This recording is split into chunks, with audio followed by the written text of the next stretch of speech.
ചെറിയ കുട്ടികളിൽ തുടങ്ങി വലിയ ആൾക്കാർക്ക് ഇപ്പോൾ പ്രായമേതമന്യേ ഇപ്പോൾ വന്നുകൊണ്ടിരിക്കുകയാണ് ഈ സംഭവം. ഷുഗർ അല്ലെങ്കിൽ ഡയബറ്റിസ് എന്ന് പറയുന്നത് ജീവിതശൈലി രോഗമായിട്ട് തന്നെ നേരത്തെ നമുക്ക് കണ്ടുപിടിക്കാൻ പറ്റുവാണെന്നുണ്ടെങ്കിൽ, അല്ലെങ്കിൽ ബോർഡറിലൊക്കെ നിൽക്കുന്നത് കണ്ടുപിടിക്കാൻ പറ്റുവാണെന്നുണ്ടെങ്കിൽ നമുക്ക് ചില ലൈഫ് സ്റ്റൈൽ ചേഞ്ചസ് കൊണ്ട് തന്നെ അത് കൺട്രോൾ ചെയ്യാൻ പറ്റാറുണ്ട്. അതുകൊണ്ട് തന്നെ ഷുഗറിനെ മോണിറ്റർ ചെയ്യുക അല്ലെങ്കിൽ വല്ലപ്പോഴും ചെക്ക് ചെയ്ത് നോക്കുക എന്നുള്ളത് വളരെ വളരെ ഇമ്പോർട്ടൻ്റ് ആയിട്ടുള്ള കാര്യമാണ്. ഷുഗറിനെ എപ്പോൾ വേണമെങ്കിലും നമുക്ക് പോയി ചെക്ക് ചെയ്യാൻ പറ്റുമല്ലോ, റാൻഡം ബ്ലഡ് ഷുഗർ എന്ന് പറയും. പക്ഷെ അവിടെ ഒരു കുഴപ്പമുണ്ട്. റാൻഡം ബ്ലഡ് ഷുഗർ എന്ന് പറയുമ്പോൾ പേരിലെ പോലെ തന്നെ റാൻഡം ആയിട്ട് കിട്ടുന്നതാണ്. അപ്പോൾ ഓരോ സമയത്തും അത് വ്യത്യാസം വരും. രാവിലെ നോക്കുന്നതായിരിക്കത്തില്ല, ചിലപ്പോൾ ഒരു 10 മിനിറ്റ് കഴിഞ്ഞിട്ട് നോക്കുന്നുണ്ടാവുക, അല്ലെങ്കിൽ ഭക്ഷണം കഴിയുമ്പോഴത്തേക്കും നോക്കിയിട്ടുണ്ടാവുക, അതായിരിക്കത്തില്ല.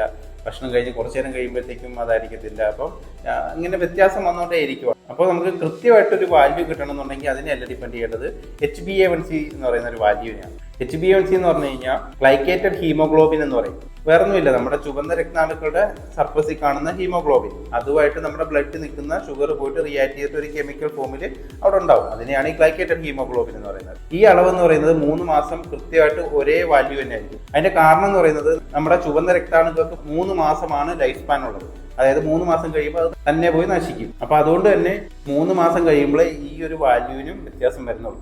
അതിന് ഭക്ഷണം കഴിക്കാതിരിക്കണമെന്ന് നിർബന്ധമില്ല, കഴിച്ചു കഴിഞ്ഞാലും പ്രശ്നമില്ല, ഏത് സമയം നോക്കിയാലും ഒരു പ്രശ്നമില്ല. അപ്പോൾ ശ്രദ്ധിക്കുക, ഷുഗർ നിങ്ങൾക്ക് നിങ്ങളുടെ പരിധിയിൽ തന്നെ കൊണ്ടുവരാൻ പറ്റും കൃത്യമായി ലൈഫ് സ്റ്റൈൽ ചേഞ്ച് ചെയ്ത് കഴിഞ്ഞാൽ. പക്ഷേ അത് ചേഞ്ച് ചെയ്യാൻ സമയമായോ എന്ന് അറിയാൻ വേണ്ടിയിട്ട് ബ്ലഡ് ചെക്ക് ചെയ്ത് നോക്കേണ്ട ആവശ്യമുണ്ട്. അറ്റ്ലീസ്റ്റ് ഒരു വർഷം 2 പ്രാവശ്യമെങ്കിലും നമ്മൾ ചെക്ക് ചെയ്ത് നോക്കണം. അപ്പോൾ അതിന് നോക്കാൻ പറ്റിയ വാല്യൂ റാൻഡം ബ്ലഡ് ഷുഗർ അല്ല, ഏറ്റവും നല്ലത് HbA1c ആണ്. എല്ലാവരോട്ടും ഒന്ന് ഷെയർ ചെയ്ത് കൊടുക്കുക. സമൂഹത്തിൽ നമുക്ക് ഷുഗർ പേഷ്യൻസിന്റെ അളവ് കുറച്ചെടുക്കാൻ പറ്റട്ടെ. നെക്സ്റ്റ് വീഡിയോ കാണാം. ബൈ.